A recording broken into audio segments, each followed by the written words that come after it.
శ్రీమాత్రే నమః. ఈరోజు 60వ శ్లోకం. అంతకంటే ముందు ఒకసారి 59వ శ్లోకాన్ని చెప్పుకుందాం. విషయా వినివర్తంతే నిరాహారస్య దేహినః రసవర్జం రసోప్యస్య పరం దృష్ట్వా నివర్తతే. 60వ శ్లోకం. యతతో హ్యపి కౌంతేయ పురుషస్య విపశ్చితః ఇంద్రియాణి ప్రమాథీని హరంతి ప్రసభం మనః.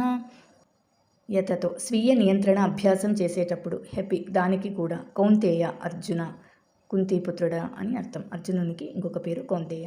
పురుషస్య పురుషుని యొక్క విపశ్చిత బుద్ధి విచక్షణ కలవారు ఇంద్రియాణి ఇంద్రియములు ప్రమాథీని అల్లకల్లోలమైన హరంతి లాక్కొని పోవును ప్రసభం మనః ప్రసభం బలవంతంగా మనః అంటే మనస్సుని. ఇంద్రియములు ఎంత ప్రబలమైనవి అల్లకల్లోలమైనవి అంటే ఓ కుంతీపుత్రుడా వివేకము కలిగి స్వీయ నియంత్రణ పాటించే సాధకుని మనస్సుని కూడా బలవంతంగా లాక్కొని పోగలవు. ఇంద్రియ నియంత్రణ లేకపోతే జ్ఞానం కూడా స్థిరంగా ఉండదు. శ్లోకాన్ని ఇంకొకసారి చెప్పుకుందాం.